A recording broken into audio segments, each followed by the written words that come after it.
ದಯಮಾಡಿ ಎಲ್ಲರೂ ನಿಶಬ್ದವಾಗಿರ್ಬೇಕು.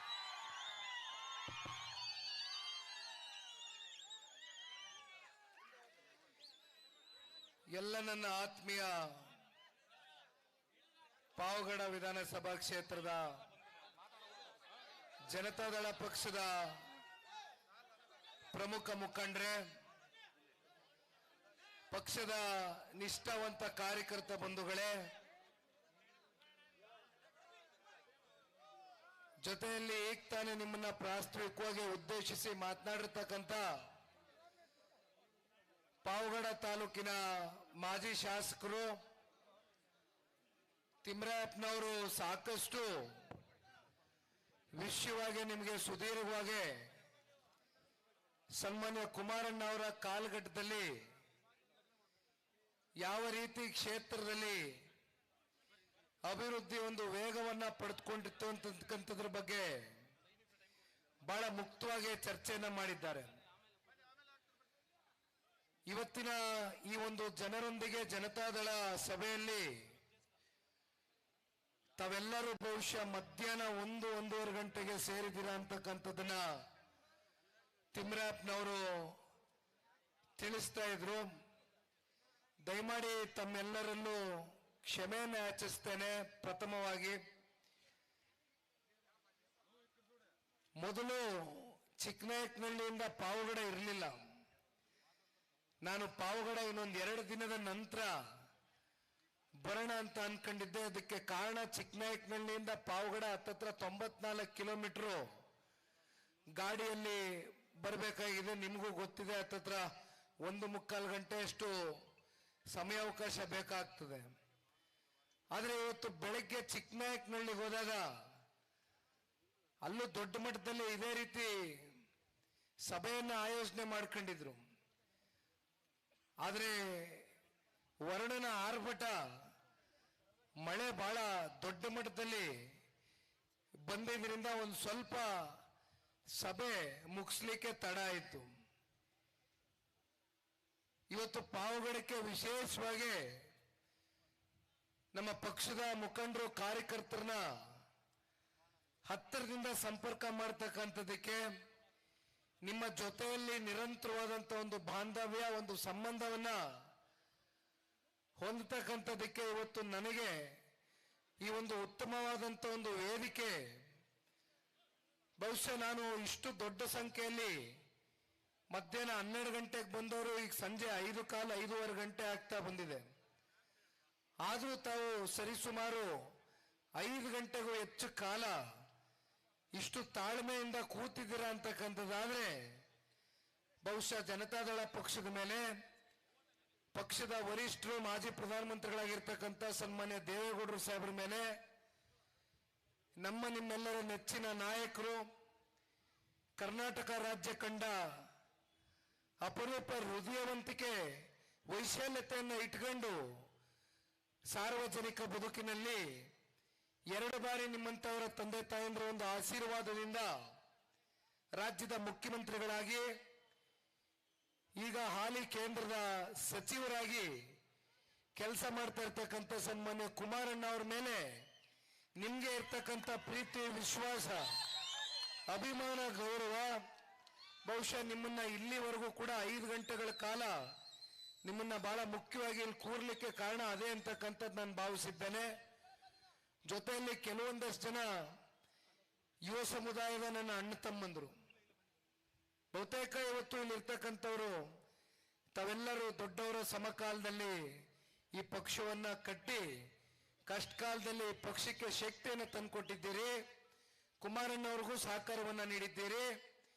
ಈಗ ನಿಮ್ಮ ಹೃದಯದಲ್ಲಿ ಒಂದು ಸ್ಥಾನವನ್ನ ಪಡಿತಕ್ಕಂಥದಕ್ಕೆ ಸನ್ಮಾನ್ಯ ದೇವೇಗೌಡರು ಸಾಹೇಬರ ಮಾರ್ಗದರ್ಶನ, ಸನ್ಮಾನ್ಯ ಕುಮಾರಣ್ಣ ಅವರ ಇಲ್ಲಿಯವರೆಗೂ ರಾಜಕಾರಣದ ಬದುಕಿನ ಉದ್ದಗಲಕ್ಕೂ ಕೂಡ ಸಾರ್ವಜನಿಕ ಬದುಕಿನಲ್ಲಿ ಅವರಿಗೆ ರೈತರ ಮೇಲೆ ವಿಶೇಷವಾಗಿ ಇರ್ತಕ್ಕಂಥ ಕಾಳಜಿ, ನಾಡಿನ ಬಡವರು ಯಾರೇ ಇರಬಹುದು, ಯಾವತ್ತೂ ಕೂಡ ಸನ್ಮಾನ್ಯ ಕುಮಾರಣ್ಣ ಅವರು ನೀನು ಯಾವ ಜಾತಿ, ಯಾವ ಧರ್ಮ, ಯಾವ ಸಮುದಾಯಕ್ಕೆ ಸೇರಿರ್ತಕ್ಕಂಥ ವ್ಯಕ್ತಿ ಅಂತಕ್ಕಂಥದ್ದನ್ನ ಯಾವತ್ತೂ ಕೂಡ ಅವರು ಒಂದು ದಿನ ಮನಸ್ಸಿನಲ್ಲಿ ಅವರು ಆಲೋಚನೆ ಮಾಡಿಲ್ಲ. ಅವ್ರಿಗೆ ಸಿಕ್ಕಂತ ಅತ್ಯಂತ ಕಮ್ಮಿ ಅವಧಿಯಲ್ಲಿ ಬಹುಶಃ ನನಗೆ ಈಗ ತಾನೇ ನಮ್ಮ ಜಿಲ್ಲಾಧ್ಯಕ್ಷರು RC ಅಂಜನಪ್ಪನವರು ಕೂಡ ಮಾತನಾಡ್ತಾ ಇದ್ರು. ಗಾಡಿನಲ್ಲಿ ಬರ್ತಾ ಅಂಜನಪ್ಪನವರು ಹಳೆಯ ನೆನಪುಗಳನ್ನ ನೆನೆಸ್ಕೊಳ್ತಾ ಇದ್ರು. ಕುಮಾರಣ್ಣ ಅವರ ಜನಪರವಾದಂತ ಕಾರ್ಯಕ್ರಮ ಗ್ರಾಮ ವಾಸ್ತವ್ಯದ ಬಗ್ಗೆ ಚರ್ಚೆ ಮಾಡಬೇಕಾದ್ರೆ ಚಿಕ್ಕನಾಯಕನಹಳ್ಳಿ ಗ್ರಾಮ ನಾನು ಬರ್ತಾ ನೋಡಿದೆ, ಎಡಭಾಗದಲ್ಲಿತ್ತು. ಆ ಗ್ರಾಮದಲ್ಲಿ ಪರಿಶಿಷ್ಟ ವರ್ಗ, ಪರಿಶಿಷ್ಟ ಜಾತಿ ಎಲ್ಲಾ ವರ್ಗದವರು ಕೂಡ ಇರ್ತಕ್ಕಂಥ ಗ್ರಾಮ. ಆ ಗ್ರಾಮದಲ್ಲಿ ಅಂದಿನ ಮುಖ್ಯಮಂತ್ರಿಗಳಾಗಿ ಸನ್ಮಾನ್ಯ ಕುಮಾರಣ್ಣವರು ಗ್ರಾಮ ವಾಸ್ತವ್ಯವನ್ನು ಹೂಡಿ ಗ್ರಾಮದ ಅಭಿವೃದ್ಧಿಗೋಸ್ಕರ ಒಂದು ದಿಕ್ಕನ್ನೇ ಬದಲಾಯಿಸಿದ್ರು ಅಂತಕ್ಕಂಥದನ್ನ RC ಅಂಜನಪ್ಪನವರು ಮತ್ತೊಮ್ಮೆ ನನ್ನ ಹತ್ರ ಗಾಡಿನಲ್ಲಿ ಬರ್ತಾ ನೆನೆಸ್ಕೊಳ್ತಾ ಇದ್ರಣ್ಣ. ಬಹುಶಃ ಇವೆಲ್ಲವನ್ನ ನೋಡಿದಾಗ ಇವತ್ತು ಜನರೊಂದಿಗೆ ಜನತಾದಳ ಅಂತಕ್ಕಂಥ ಈ ಕಾರ್ಯಕ್ರಮಕ್ಕೆ ಹೆಸರು ಯಾಕೆ ಕೊಟ್ಟಿದ್ದೇವೆ ಅಂತಕ್ಕಂಥದ್ದಾದ್ರೆ, ಜನತಾದಳ ಪಕ್ಷ ಈ ರಾಜ್ಯದಲ್ಲಿ ಸ್ಥಾಪಿತವಾಗಿರ್ತಕ್ಕಂಥದ್ದು ಸನ್ಮಾನ್ಯ ದೇವೇಗೌಡರು ಸಾಹೇಬರ ಒಂದು ಹೋರಾಟ. ನೀರಾವರಿ ವಿಚಾರವಾಗಿ ಈಗ ತಾನೇ ಭದ್ರಾ ಮೇಲ್ದಂಡ ಯೋಜನೆ ಬಗ್ಗೆ ಮಾತನಾಡ್ತಾ ಇದ್ರು. ಈ ಭಾಗದಲ್ಲಿ ಇವತ್ತೇನು ಆಂಧ್ರ ಮತ್ತೆ ನಮ್ಮ ಕರ್ನಾಟಕ ರಾಜ್ಯದ ಗಡಿ ಭಾಗದಲ್ಲಿ ಇರ್ತಕ್ಕಂಥ ಈ ಒಂದು ವಿಧಾನಸಭಾ ಕ್ಷೇತ್ರ, ಇದಕ್ಕೆ ಯಾವ್ಯಾವ ರೀತಿ ಸನ್ಮಾನ್ಯ ಕುಮಾರಣ್ಣವರು 10 ಪ್ರೌಢಶಾಲೆಗಳನ್ನ ಕೊಟ್ರು, ಬಸ್ಸು ಡಿಪೋವನ್ನ ಕೊಟ್ರು, ಜೊತೆಯಲ್ಲಿ ಏನು ನೀರಾವರಿ ಯೋಜನೆಗೆ ಭದ್ರಾ ಮೇಲ್ದಂಡೆ ಯೋಜನೆಯಿಂದ ಶಾಶ್ವತವಾಗಿ ಸುವರ್ಣ ಗ್ರಾಮ ಹಾಗೂ ಹಲವಾರು ಮನೆಗಳನ್ನ ಕಟ್ಟಡಗಳನ್ನ ಕಟ್ಕೊಡ್ತಕ್ಕಂಥದಕ್ಕೆ ಈ ರೀತಿ ಸಾಕಷ್ಟು ಇವತ್ತು ಕಾರ್ಯಕ್ರಮಗಳು ಕುಮಾರಣ್ಣವರ ಕಾಲ್ಗಡದಲ್ಲಿ ನೆರವೇರಿತ್ತು ಅಂತಕ್ಕಂಥದನ್ನ ತಿಮ್ಮರಾಯಪ್ಪನವರು ಸಂಪೂರ್ಣವಾಗಿ ನಿಮಗೆ ಮಾತನಾಡಬೇಕಾದ್ರೆ ಹೇಳ್ತಾ ಇದ್ರು. ಆದ್ರೆ ಇವತ್ತೇನಾಗಿದೆ ಪರಿಸ್ಥಿತಿ, ಇವತ್ತಿನ ಪರಿಸ್ಥಿತಿ ರಾಜ್ಯದಲ್ಲಿ ಏನಾಗಿದೆ, ಪಾವಗಡ ತಾಲೂಕಿನಲ್ಲಿ ಏನಾಗಿದೆ, ಇವತ್ತು ಇಲ್ಲಿರ್ತಕ್ಕಂಥ ಶಾಸಕರು ಎಷ್ಟು ಕೋಟಿ ಅನುದಾನವನ್ನ ಇಲ್ಲಿವರೆಗೂ ತಗೊಂಡು ಬಂದಿದ್ದಾರೆ, ಯಾವ ರೀತಿ ಅಭಿವೃದ್ಧಿಗೆ ಒಂದು ವೇಗ ಕೊಟ್ಟಿದ್ದಾರೆ, ಇವೆಲ್ಲವೂ ಕೂಡ ತಾವು ಗಮನಿಸಿದ್ದೀರಿ. ನೀವೆಲ್ಲ ಬಹಳ ಪ್ರಜ್ಞಾವಂತರಿದ್ದೀರಣ್ಣ, ಬುದ್ಧಿವಂತರಿದ್ದೀರಿ, ಎಲ್ಲ ತಿಳುವಳಿಕೆದಾರರು, ಎಲ್ಲ ವಿಚಾರವನ್ನ ಸಂಗ್ರಹಿಸ್ತಕ್ಕಂಥ ಬುದ್ಧಿಶಕ್ತಿ ಆ ಭಗವಂತ ನಿಮ್ಗೆ ಕೊಟ್ಟಿದ್ದಾನೆ. ಕುಮಾರಣ್ಣ ಅವರ ಕಾಲ್ಗಡದಲ್ಲಿ ಆಗಿರ್ತಕ್ಕಂಥ ಈ ಕೆಲಸದಲ್ಲಿ ಬಹುಶಃ 10% ಕೂಡ ಇವತ್ತು ಕಳೆದ 2 ವರ್ಷದಲ್ಲಿ ₹1 ಅನುದಾನ ತಗೊಂಡು ಬರಕ್ಕಾಗಿಲ್ಲ. ಇದೇ ಕಾಂಗ್ರೆಸ್ನ ಸರ್ಕಾರ ಇವತ್ತೇನು 136, 138 ಜನ ಶಾಸಕರನ್ನ ಹೊಂದಿದ್ದಾರೆ. ಎಷ್ಟು ಜನ ಕಾಂಗ್ರೆಸ್ನ ಶಾಸಕರಿಗೆ ಎಷ್ಟು ಕೋಟಿ ರೂಪಾಯಿ ಅನುದಾನ ಕೊಟ್ಟಿದ್ದಾರೆ ಅಂತಕ್ಕಂಥದ್ದು ಪ್ರಶ್ನೆ ಮಾಡಬೇಕಾಗಿದೆ. ಮಾತೆತ್ತಿದ್ರೆ 5 ಗ್ಯಾರಂಟಿ ಅಂತಾರೆ. 5 ಗ್ಯಾರಂಟಿಗಳು ಸಾರ್ವತ್ರಿಕ ಚುನಾವಣೆಯಲ್ಲಿ ಅವ್ರು ಹೇಳ್ಕೊಂಡಂತ ವಿಚಾರ, ಅವ್ರ ಪ್ರಣಾಳಿಕೆಯಲ್ಲಿ ಬಿಟ್ಟಂತ ವಿಚಾರ. ಆದ್ರೆ ಹೋಗ್ಲಿ ಕನಿಷ್ಠ ಪಕ್ಷ 5 ಗ್ಯಾರಂಟಿ ಹೆಸರ ಮೇಲೆ ಇವತ್ತು ಸರ್ಕಾರ ರಚನೆ ಮಾಡಿದ್ರಲ್ಲ ಕಾಂಗ್ರೆಸ್ನ ಪಕ್ಷ, ಇಲ್ಲಿವರೆಗೂ 5 ಗ್ಯಾರಂಟಿಗಳಾದ್ರೂ ಜನಗಳಿಗೆ ಸಮರ್ಪಕವಾಗಿ ತಲುಪ್ತಾ ಇದೆಯಾ? ಜನ ನೆಮ್ಮದಿಯಾಗಿದ್ದಾರಾ? ಎಲ್ಲಾದ್ರೂ ಯಾವ್ದಾದ್ರೂ ಮೂಲೆಯಲ್ಲಿ ರಾಜ್ಯದಲ್ಲಿ ಯಾವ್ದಾದ್ರೂ ಒಂದು ತಾಲೂಕಿನ ಜನ ಇಲ್ಲಪ್ಪ ನಮ್ಮ ತಾಲೂಕು ಅಭಿವೃದ್ಧಿ ಕಂಡದೆ, ನಮ್ಮ ತಾಲೂಕು ದೊಡ್ಡ ಮಟ್ಟದಲ್ಲಿ ಅಭಿವೃದ್ಧಿ ಆಗ್ತಾ ಇದೆ ಅಂತಕ್ಕಂಥದ್ದು ಯಾರಾದ್ರೂ ಹೇಳಿದ್ದಾರ? ಇಲ್ಲಿ ಬಹುತೇಕ ತುಂಬಾ ಜನ ತಾಯಂದ್ರುಗಳು ಕೂಡ ಕೂತಿದ್ದೀರಿ ತಾಯಿ. ಇವತ್ತು 2,000 ರೂಪಾಯಿ ಗೃಹಲಕ್ಷ್ಮಿ ಯೋಜನೆ ಬಗ್ಗೆ ಚರ್ಚೆ ಮಾಡ್ತಾರೆ. 2,000 ರೂಪಾಯಿ ಗೃಹಲಕ್ಷ್ಮಿ ನಿಮಗೆ ಬಂದಿದೆಯಾ? ಪ್ರತಿ ತಿಂಗಳು ಬರ್ತಾ ಇದೆಯಾ ನಿಮ್ಮ ಖಾತೆಗಳಿಗೆ? ನಿಮ್ಮ ಖಾತೆಗಳಿಗೆ ಜಮಾ ಆಗ್ತಾ ಇದೆಯಾ ಹಣ? ಯಾವಾಗ ಬರ್ತದೆ ಅಂದ್ರೆ ಚುನಾವಣೆ ಬರಬೇಕು. ಸಂಸತ್ ಚುನಾವಣೆ ಬಂತು, 4 ತಿಂಗಳು 5 ತಿಂಗಳದು ತಡೆ ಒಡ್ಡಿದ್ರು, ಒಂದೇ ಸಲ ಹೊಡೆದ್ರು. ಮತ್ತೆ ಮುಂದೆ ಜಿಲ್ಲಾ ಪಂಚಾಯತಿ ತಾಲೂಕ್ ಪಂಚಾಯತಿ ಚುನಾವಣೆ ಬಂದಾಗ ಬರ್ಬೋದೇನೋ ಅಂತಕ್ಕಂಥದ್ದು ನಮಗೆ ಗೊತ್ತಿಲ್ಲ. ಆಶಾದಾಯಕವಾದಂತ ಭಾವನೆಯನ್ನ ಇಟ್ಕೊಂಡು ಬದುಕಬೇಕಷ್ಟೇ ಜನ. ಈ ಪರಿಸ್ಥಿತಿಯಲ್ಲಿ ಇವತ್ತು ರಾಜ್ಯ ಸರ್ಕಾರ ನಮ್ಮನ್ನ ದೂಡಿದೆ. ಇವತ್ತು ಪಾವಗಡ ತಾಲೂಕು ಒಂದು ಮೀಸಲ ಕ್ಷೇತ್ರ. ಇಲ್ಲಿ ಬಹುತೇಕ ಮಂದಿ ಇರ್ತಕ್ಕಂಥದ್ದು ಪರಿಶಿಷ್ಟ ಜಾತಿ ಪರಿಶಿಷ್ಟ ವರ್ಗಕ್ಕೆ ಸೇರಿರ್ತಕ್ಕಂಥವ್ರು ಬಹುತೇಕ ಬಹುಸಂಖ್ಯೆಯಲ್ಲಿ ಇರ್ತಕ್ಕಂಥ ತಾಲೂಕು. ನಿಮಗೆ ಗೊತ್ತಿದೆ ಇವತ್ತು ಹಾಗೂ ಹಿಂದುಳಿದ ವರ್ಗ. ಇವತ್ತು ಮಾತೆತ್ತಿದ್ರೆ ಹಿಂದುಳಿದ ವರ್ಗಕ್ಕೆ ನಾನು ದೊಡ್ಡ ಸಮಾಜವಾದಿ ನಾಯಕ, ನಾನು ಚಾಂಪಿಯನ್ ಲೀಡರ್ ಅಂತಾರೆ ರಾಜ್ಯದ ಮುಖ್ಯಮಂತ್ರಿಗಳು. ಆದ್ರೆ SCP TSP ಹಣ ಇವತ್ತು ಪರಿಶಿಷ್ಟ ಜಾತಿ ಪರಿಶಿಷ್ಟ ವರ್ಗದ ನಿಮ್ಮ ಕಾಲನಿಗಳಿಗೆ ಅಭಿವೃದ್ಧಿಗೆ ಇಟ್ಟಿರ್ತಕ್ಕಂಥ ಹಣ 1000 ಕೋಟಿ ಇವತ್ತು ಎಲ್ಲಿಗೆ ಹೋಗಿದೆ ಹಣ? SCP TSP ಗ್ರಾಂಟ್ ಹಣ ಎಲ್ಲಿಗೆ ಹೋಗಿದೆ? ಎಲ್ಲಿಗೆ ಹೋಗದೆ ಅಂದ್ರೆ ಅಕ್ಕಪಕ್ಕ ರಾಜ್ಯದ ಚುನಾವಣೆಗಳು ನಡೆಸಲಿಕ್ಕೆ SCP TSP ಹಣ ಅವರಿಗೋಸ್ಕರ ಪಕ್ಕದ ರಾಜ್ಯನೇ ತೆಲಂಗಾಣ ರಾಜ್ಯ ನೋಡಿ, ಇಲ್ಲಿ ಹೇಳ್ತಾರೆ ನೋಡಿ ಎಷ್ಟು ಬುದ್ಧಿವಂತರಿದ್ದೀರಿ ನೀವು ಪಾವಗಡ ಅವರು, ಎಲ್ಲ ವಿಷಯ ತಿಳ್ಕೊಂಡಿದ್ದೀರಿ. ಅದಕ್ಕೆ ಹೇಳಿದ್ ನೀವೆಲ್ಲ ಬಹಳ ಪ್ರಬುದ್ಧರು ಅಂತ. ತೆಲಂಗಾಣ ರಾಜ್ಯದಲ್ಲಿ ಚುನಾವಣೆ ನಡೆಸೋದಕ್ಕೆ ಯಾರನ್ನ ಬಳಕೆ ಮಾಡಿದ್ರಿ? ಕರ್ನಾಟಕ ರಾಜ್ಯದ ಪ್ರತಿಯೊಬ್ಬ ಕನ್ನಡಿಗ ಇವತ್ತು ತೆರಿಗೆ ಮೂಲಕ ಕಟ್ತಾ ಇರ್ತಕ್ಕಂಥ ಹಣ ಸ್ವೇಚ್ಛಾಚಾರವಾಗಿ ಇವತ್ತು ಎತ್ಕೊಂಡೋಗಿ ಇನ್ನೊಂದು ರಾಜ್ಯದ ಚುನಾವಣೆಗೋಸ್ಕರ ಇವತ್ತು ಮೀಸಲಿಟ್ಟಿದ್ದೀರಿ. ವಾಲ್ಮೀಕಿ ನಿಗಮದಲ್ಲಿ ಏನಾಯ್ತು ಹಗರಣ? ವಾಲ್ಮೀಕಿ ನಿಗಮದಲ್ಲಿ ಎಲ್ಲೋಯ್ತಣ ಹಣ? ನಿಗಮಕ್ಕೆ ಇಟ್ಟಿರ್ತಕ್ಕಂಥ ಅಭಿವೃದ್ಧಿ ಹಣ ಹೋದ್ರಲ್ಲ ಮಂತ್ರಿ, ಒಳಗಡೆ ಹಾಕಿದ್ರಲ್ಲ ಜೈಲಿಗೆ. ಎಷ್ಟು ದುರ್ಘಟನೆಗಳು ಪ್ರತಿನಿತ್ಯ ನೋಡ್ತಾ ಇದ್ದೀರಿ ನೀವು. ಪ್ರತಿನಿತ್ಯ ಇವತ್ತು ಜನ ಬೇಸತ್ತಿದ್ದಾರೆ. ಬಹುಶಃ 2 ವರ್ಷದಲ್ಲಿ ಇಷ್ಟು ಬೇಗ ಆಡಳಿತ ಪಕ್ಷದ ಮೇಲೆ ಒಂದು ವಿರೋಧಿ ಅಲೆ ಬರುತ್ತೆ ಅಂತಕ್ಕಂಥದ್ದಾದ್ರೆ ಯಾರು ಕೂಡ ಊಹೆ ಮಾಡಿರ್ಲಿಲ್ಲ. 2 ವರ್ಷದಲ್ಲಿ ನಾಳೆ ಏನಾದ್ರೂ ಚುನಾವಣೆ ಬಂದ್ರೆ 100ಕ್ಕೆ 100 ನೀವು ಕಾಂಗ್ರೆಸ್ನ ತಿರಸ್ಕಾರ ಮಾಡ್ತೀರಾ ಅಲ್ವೋ? 100ಕ್ಕೆ 100 ಕಾಂಗ್ರೆಸ್ನ ತಿರಸ್ಕಾರ ಮಾಡಬೇಕು. ಈ ರಾಜ್ಯ ಉಳಿಬೇಕು, ರಾಜ್ಯ ಸಮಗ್ರವಾಗಿ ಅಭಿವೃದ್ಧಿ ಕಾಣಬೇಕು ಅಂತಕ್ಕಂಥದ್ದಾದ್ರೆ ಕಾಂಗ್ರೆಸ್ನ ನಾವು ದೂರ ಇಡಬೇಕಾಗ್ತದೆ. ಇವತ್ತು ಸನ್ಮಾನ್ಯ ಕುಮಾರಣ್ಣ ಅವರು ಕಳೆದ ಸಾರ್ವತ್ರಿಕ ಚುನಾವಣೆಯಲ್ಲಿ ಪಂಚರತ್ನ ಅಂತಕ್ಕಂಥ 5 ಯೋಜನೆಗಳನ್ನ ರಾಜ್ಯದ ಜನತೆಗೆ ನೀಡ್ತೇನೆ, ನನಗೊಂದು ಅವಕಾಶ ಕೊಡಿ ಅಂತಕ್ಕಂಥದ್ದು ಕೇಳಿದ್ರು. ಮಾಧ್ಯಮದ ಸ್ನೇಹಿತರು ಬಹಳ ಜನ ಇದೀರಿ ಇಲ್ಲಿ. ನನಗೆ ಮಾಧ್ಯಮದ ಸ್ನೇಹಿತರು ಓದಲ್ಲೆಲ್ಲ ಒಂದು ಪ್ರಶ್ನೆ ಮಾಡ್ತಾರೆ, ಅಲ್ಲ ಕುಮಾರಣ್ಣ ಅವರು ಬರ್ತಾರೆ ಪಂಚರತ್ನ ಯಾತ್ರೆಗೆ ಬಂದಂತ ಸಂದರ್ಭದಲ್ಲಿ ರಾತ್ರಿ 2 ಗಂಟೆ 3 ಗಂಟೆ ಆಗಲಿ ಜನಸಾಗರ ಜನಸ್ತೋಮಸೆ ಇರುತ್ತೆ. ಅದರಲ್ಲೂ ವಿಶೇಷವಾಗಿ ತಾಯಂದಿರುಗಳು ಯಾವತ್ತು ರಾತ್ರಿ 2 ಗಂಟೆ 3 ಗಂಟೆಯಲ್ಲಿ ಯಾವ ನಾಯಕನಿಗೂ ಕೂಡ ಕಾಯ್ತಕ್ಕಂಥ ವಾತಾವರಣ ಇಂದಿನ ರಾಜಕಾರಣದಲ್ಲಿ ಇಲ್ಲವೇ ಇಲ್ಲ. ಅದರಲ್ಲೂ ಕರ್ನಾಟಕ ರಾಜ್ಯದಲ್ಲಿ ಯಾರಿಗಾದ್ರೂ ರಾತ್ರಿ 2 ಗಂಟೆವರೆಗೂ ಸ್ವಪ್ರೇರಣೆಯಿಂದ ಸ್ವಇಚ್ಛೆಯಿಂದ ಕಾಯ್ತಾರೆ ಅಂತಕ್ಕಂಥದ್ದಾದ್ರೆ ಅದು ಒಬ್ಬರೇ ಸನ್ಮಾನ್ಯ ಕುಮಾರಣ್ಣವ್ರು. ಆದರೆ ಯಾಕೆ ನಮಗೆ ಓಟಾಗಿ ಪರಿವರ್ತನೆ ಆಗಲಿಲ್ಲ? ಯಾಕೆ ನಮ್ಮ ಮತಗಳಾಗಿ ಪರಿವರ್ತನೆ ಆಗಲಿಲ್ಲ? ಯಾಕೆ ಹೆಚ್ಚಿನ ಶಾಸಕರನ್ನ ನೀವು ಹೊಂದಲಿಕ್ಕೆ ಆಗ್ತಾ ಇಲ್ಲ ಈ ಪಕ್ಷ ಅಂತಕ್ಕಂಥದನ್ನ ಮಾಧ್ಯಮದ ಸ್ನೇಹಿತರು ನನಗೆ ಪ್ರಶ್ನೆ ಮಾಡ್ತಾ ಇದ್ರು. ಅದಕ್ಕೋಸ್ಕರನೇ ಇವತ್ತು ವಿಶೇಷವಾಗಿ ಇಲ್ಲಿ ಸೇರಿರ್ತಕ್ಕಂಥವ್ರು ಬಹುತೇಕ ಎಲ್ಲ ಜನತಾದಳ ಪಕ್ಷದ ಪ್ರಮುಖ ಮುಖಂಡರುಗಳು, ಕಾರ್ಯಕರ್ತ ಬಂಧುಗಳು ಇವತ್ತು ದಯವಿಟ್ಟು ಒಂದು ಸವಾಲಾಗಿ ಸ್ವೀಕಾರ ಮಾಡೋಣ. ನಿಮ್ಮ ಜೊತೆಯಲ್ಲಿ ನಾವೆಲ್ಲ ಹೆಜ್ಜೆ ಹಾಕ್ತೇವೆ. ನಾವು ನೀವು ಸೇರಿ ಇವತ್ತು ಕರ್ನಾಟಕ ರಾಜ್ಯವನ್ನ ಮುನ್ನಡೆಸ್ತಕ್ಕಂಥದಕ್ಕೆ ಒಂದು ಒಳ್ಳೆ ನಾಯಕನನ್ನ ಸೃಷ್ಟಿ ಮಾಡಬೇಕಾಗಿದೆ. ಒಬ್ಬ ಒಳ್ಳೆ ನಾಯಕ ಇವತ್ತು ಈ ರಾಜ್ಯದ ಮುಖ್ಯಮಂತ್ರಿಗಳಾಗಿ ಮುಂದಿನ ದಿನಗಳಲ್ಲಿ ನಮ್ಮ ರಾಜ್ಯವನ್ನ ಪ್ರತಿನಿಧಿಸಿದ್ರೆ ಮಾತ್ರ ಮತ್ತೆ ಕಾಂಗ್ರೆಸ್ ಸರ್ಕಾರ ಇವತ್ತು ನಮ್ಮನ್ನ ಸಾಲ್ಗಾರರಾಗಿ ಏನ್ ದೂಡಿದ್ದಾರೆ ಇದನ್ನ ಮತ್ತೆ ಸರಿಪಡಿಸಿ ಈ ರಾಜ್ಯ ಒಂದು ಸಮಗ್ರ ಅಭಿವೃದ್ಧಿಯ ದಿಕ್ಕಿಗೆ ಹೋಗ್ತಕ್ಕಂಥದಕ್ಕೆ ಸಾಧ್ಯ. ಹಾಗಾಗಿ ದಯವಿಟ್ಟು ಒಂದು ಒಳ್ಳೆಯ ತೀರ್ಮಾನ ತಗೊಳ್ಳೋಣ.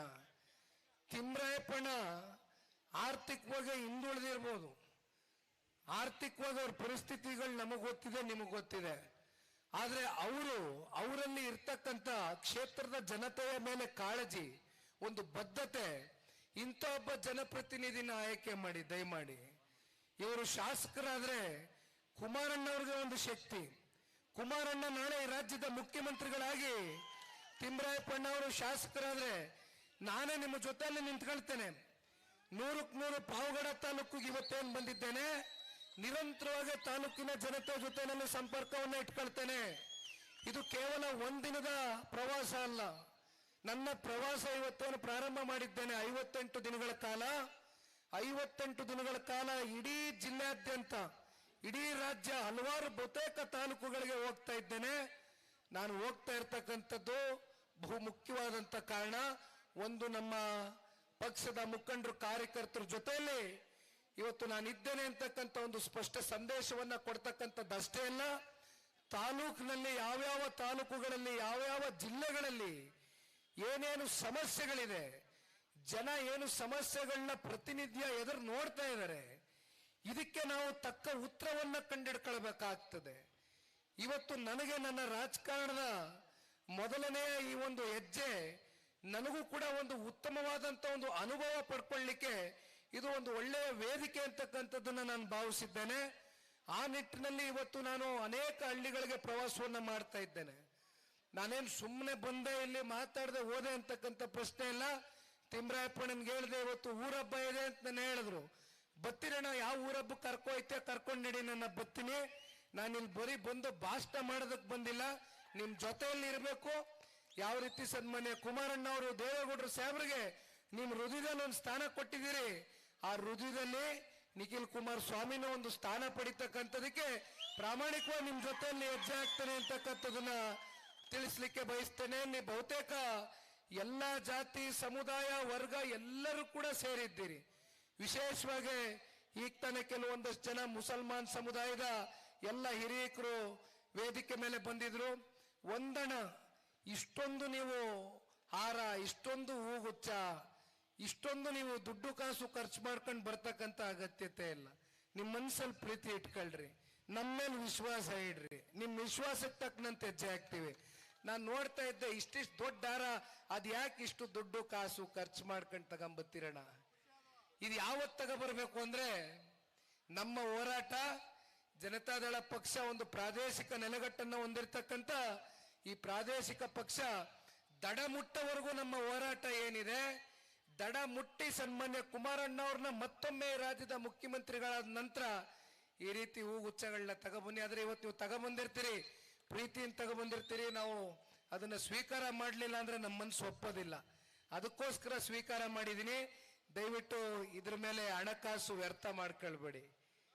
ಹಾಗಾಗಿ ಇವತ್ತು ಪಾವಗಡ ತಾಲೂಕಿನಲ್ಲಿ ನೀವು ಮಧ್ಯಾಹ್ನದಿಂದ ಕೂತಿದ್ದೀರಿ, ಬಹುಶಃ ಮಳೆ ಬಂತು ಅಂತ ಅಂದ್ಕೊಂಡಿದ್ದೀನಿ. ಇಲ್ಲೂ ಕೂಡ ನಿನ್ನೆಯಿಂದ ಸಿದ್ಧಗಂಗಾ ಮಠಕ್ಕೆ ಭೇಟಿ ಕೊಟ್ಟಿದ್ದೆ.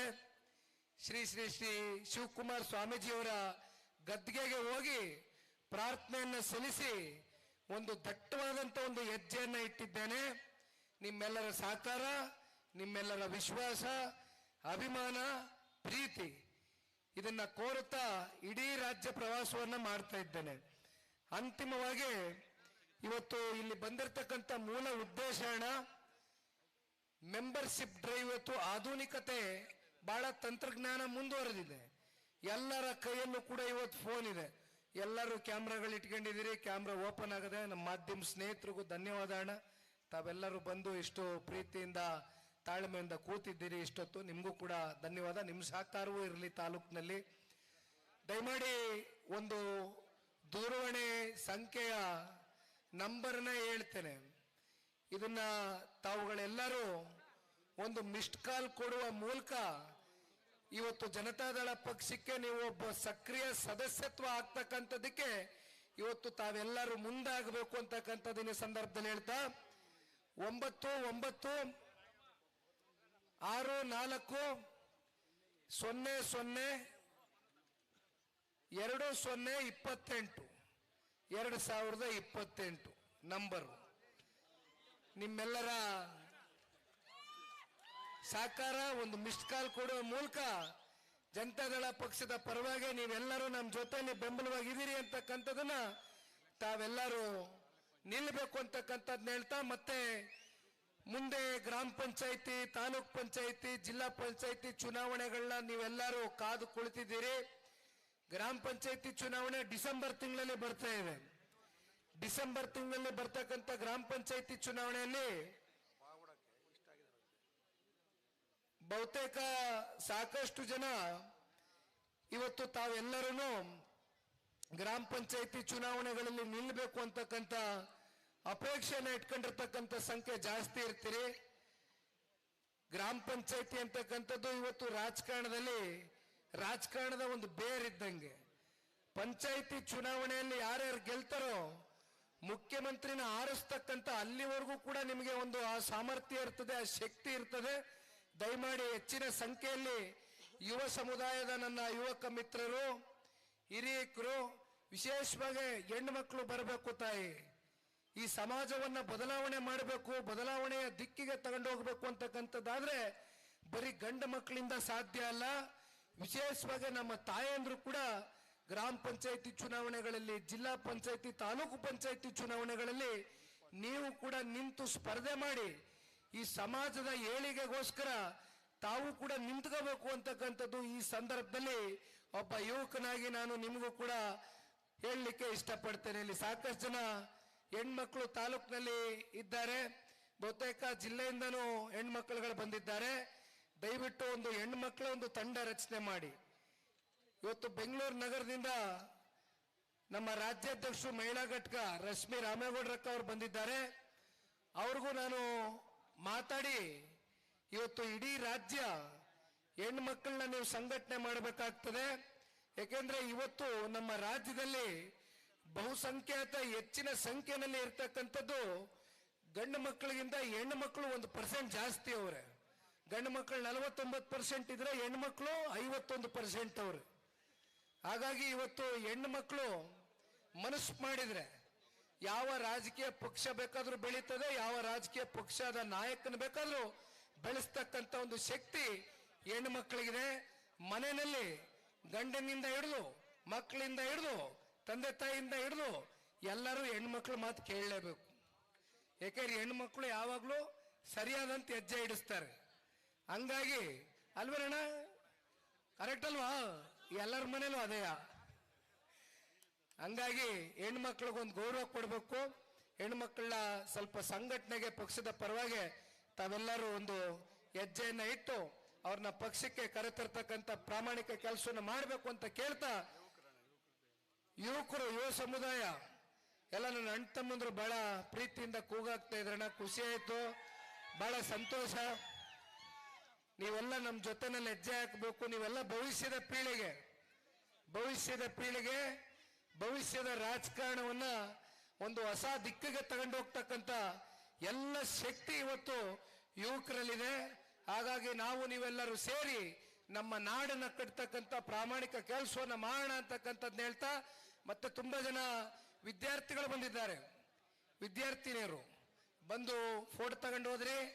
ಫೋಟೋ ತಗೊಳ್ಳೋದಿರ್ಲಪ್ಪ ಪುಟ, ಚೆನ್ನಾಗಿ ಓದಿ, ನೀವೆಲ್ಲ ಚೆನ್ನಾಗಿ ಬೆಳಿಬೇಕು. ನಿಮ್ಮ ತಂದೆ ತಾಯಿಗೆ ನೀವು ಬೆನ್ನೆಲುಬಾಗಿ ನಿಲ್ಲಬೇಕು. ನಿಮ್ಮ ತಂದೆ ತಾಯಿ ಸಾಕಷ್ಟು ಕನಸನ್ನು ಹೊತ್ತಿರ್ತಾರೆ, ನಿಮ್ಮನ್ನ ಎಲ್ಲ ದೊಡ್ಡ ಮಟ್ಟದಲ್ಲಿ ನೋಡಬೇಕು ಅಂತ ನಾವು ಕೂಡ ಆಸೆ ಪಡ್ತೀವಿ. ನಿಮ್ಮ ಜೊತೆಲಿ ನಾನು ಇರ್ತೇನೆ. ನಿಮ್ಗೇನು ಸಾಕಾರ ಬೇಕು ಕೇಳಿ, ಚೆನ್ನಾಗಿ ಓದಿ, ಚೆನ್ನಾಗಿ ಬೆಳಿಬೇಕು, ಉನ್ನತವಾದಂಥ ಸ್ಥಾನಕ್ಕೆ ಹೋಗಿ ನೀವು ತಲುಪಬೇಕು. ಭಗವಂತ ಒಳ್ಳೇದು ಮಾಡಲಿ. ಜೈ ಹಿಂದ್, ಜೈ ಕರ್ನಾಟಕ, ಮತ್ತೆ ಜೈ JDS.